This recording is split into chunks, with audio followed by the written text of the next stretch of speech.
विधानसभा नियम 293 अन्वये मी प्रस्ताव मांडतोय. राज्यात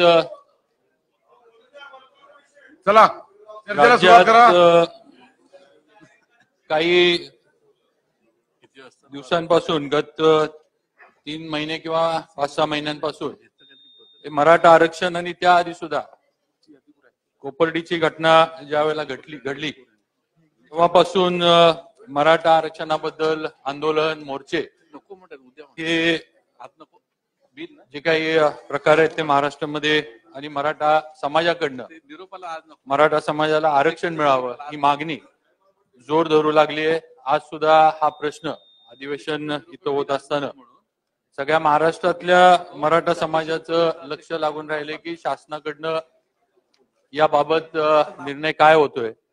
अनेक तर्कवितर्क मराठा आरक्षणाबद्दल लावले जातात की मराठा आरक्षण मराठा समाजाला मिळेल न मिळेल, दिलं तर ते कशा पद्धतीनं दिलं जाईल किंवा या आरक्षणामुळं इतर समाजांना कुठं नुकसान किंवा हात लावला जाईल का, अशा पद्धतीच्या अनेक गोष्टी या घडत आहेत. खरं म्हणजे अध्यक्ष महोदय, आपल्याला पण माहित आहे की मराठा समाज हा महाराष्ट्रातला एक प्रमुख समाज आहे आणि ज्याला आपण गावगाडा म्हणतो, या गावगाड्याच्या याच्यामध्ये प्रमुख भूमिका ही जबाबदारीची भूमिका आतापर्यंत बजावण्याचं काम हे मराठा समाजानं महाराष्ट्रामध्ये केलंय. यापूर्वी इतिहासामध्ये पण आपण जर बघितलं तर मराठा समाज हा संरक्षण करणे किंवा लढवय्या समाज म्हणून आपण सगळेजण इतिहासामध्ये त्याची ओळख ही आपण बघतो किंवा आपल्याला सगळ्यांना माहित आहे. आज मराठा म्हटलं की किंवा मराठा समाजातला कुठलाही व्यक्ती म्हटलं की तो आर्थिकदृष्ट्या संपन्न आहे, त्याच्याकडं भरपूर जमीन किंवा ज्याला आपण श्रीमंती म्हणतो अशा याच्यामध्ये मराठा समाजाची लोक आहेत, अशी एक समज ही सगळीकडे पसरली असं म्हटलं तरी काही वावगं होणार नाही, चुकीचं होणार नाही. पण अध्यक्ष महोदय, खरंच ही परिस्थिती आहे का? आणि आज मराठा समाज जो एक प्रमुख समाज म्हणून महाराष्ट्रामध्ये पहिल्यापासून होता, एक जबाबदारीची भूमिका गावागावामध्ये महाराष्ट्रामध्ये या समाजानं पार पाडली, त्या समाजाची आजची परिस्थिती नेमकी काय ह्याचा कुठेतरी विचार हा शासनाच्या माध्यमातून आता होणं गरजेचं आहे. अशी परिस्थिती आज निर्माण झाली आहे. जो समाज रक्षणासाठी हे स्वतःच अगदी पानिपताचा इतिहास असू दे, सगळा छत्रपतींचा इतिहास असू दे, याच्यामध्ये मराठा समाजाचं योगदान हे महाराष्ट्रातलं मराठीपण राखण्यामध्ये फार मोठं आहे, ही वस्तुस्थिती कुणी नाकारू शकत नाही. पण असंही असताना अध्यक्ष महोदय, जर आपण कोपर्डीची जी घटना घडली जिथून सकल मराठा समाजाची सुरुवात झाली, या कोपर्डीच्या घटनेमध्ये आपल्या आया बहिणींचं संरक्षण मराठा समाज करू शकला नाही, अशी परिस्थिती त्यावेळेला निर्माण झाली होती, हे आपण सगळ्यांनी बघितलंय. त्याच्यानंतर लाखोच्या संख्येनं मोर्चे महाराष्ट्रामध्ये निघाले. सकल मराठा समाजाचे मोर्चे शांततेच्या ह्याच्यात निघाले. कुठल्याही मोर्चामध्ये आपण बघा, कधीही अनुचित प्रकार हा मराठा समाजाच्या माध्यमातून महाराष्ट्रामध्ये कुठल्याही शहरामध्ये, कुठल्याही जिल्ह्यामध्ये किंवा अगदी मुंबईमध्ये जो विराट मोर्चा झाला तिथं सुद्धा असं कुठलंही घडलं नाही. आणि अशा याच्यामध्ये आरक्षण हे मिळालं पाहिजे. आज जी परिस्थिती मराठा समाजामध्ये आहे, प्रामुख्यानं शिक्षणाच्या बाबतीत, जमिनी असल्या तरी त्या जमिनींची आज शेतीतनं काय उत्पन्न मिळतं, किती उत्पन्न मिळतं आपण सगळेजण जाणतो. आपण सगळेजण शेतकरी आहोत, शेतकऱ्यांची मुलं आहोत, आपली सुद्धा सगळ्यांची शेती आहे. आणि अशा याच्यामध्ये घराचं विभागण्या होऊन पूर्वी जे काही एकरांमध्ये जी शेती होती ती आज कुठल्या याच्यामध्ये आली, आज किती ज्याला आपण लँड होल्डिंग म्हणतो ते आता किती राहिले मराठा समाजाकडं, हे पण आपल्याला सगळ्यांना माहिती आहे किंवा हे पण तपासलं पाहिजे.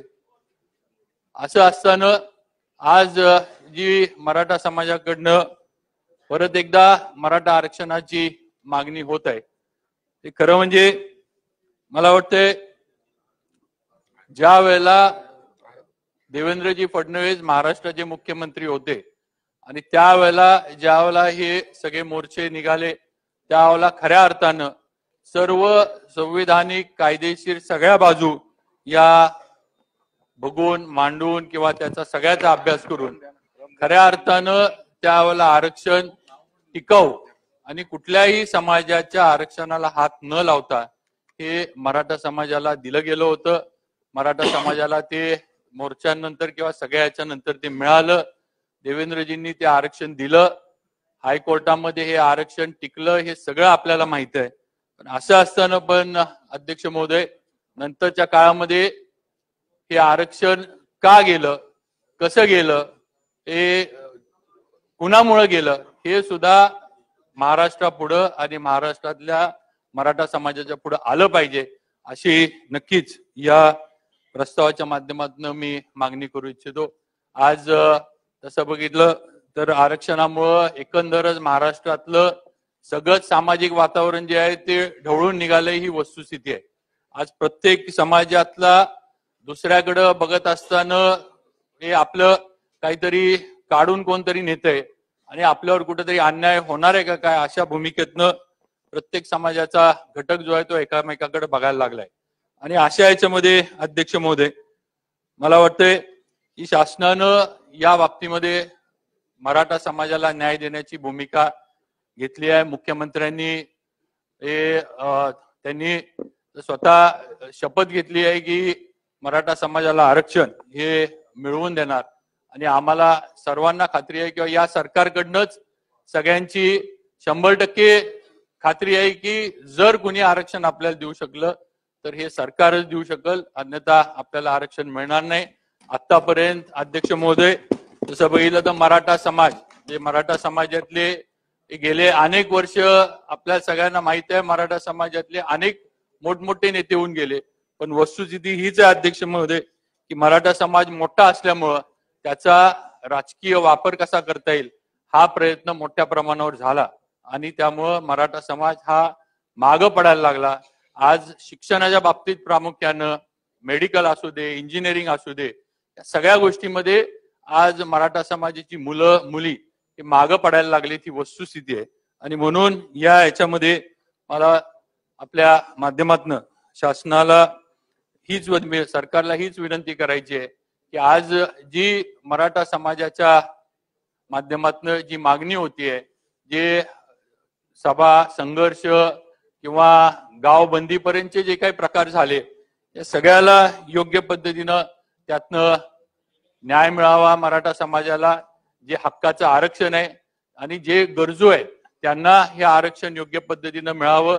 त्याचबरोबर या ठिकाणी मी हे पण सांगू इच्छितो की कुणाचंही काढून न घेता किंवा कुणाच्याही आरक्षणाला हात न लावता मराठा समाजाला आरक्षण मिळावं ही आमची किंवा मराठा समाजाची सगळ्यांची पहिल्यापासूनची मागणी आहे.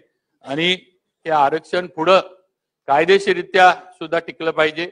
मला या निमित्तानं सुरुवात करण्याची संधी मिळाली तर म्हणजे जास्त बऱ्याचशांना या विषयावर बोलायचंय. मला एकच विषय किंवा या विषयाला करून या विषयाची धार कमी करायची नाहीये.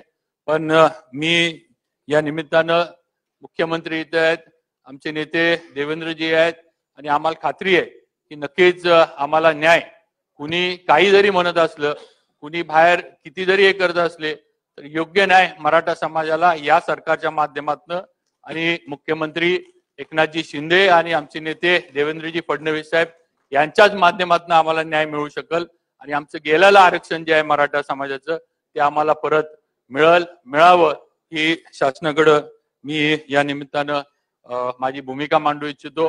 मला पक्षाच्या वतीने तो सुरुवात करण्याची संधी मिळाली त्याबद्दल आपण संधी दिली त्याबद्दल आभार मानतो.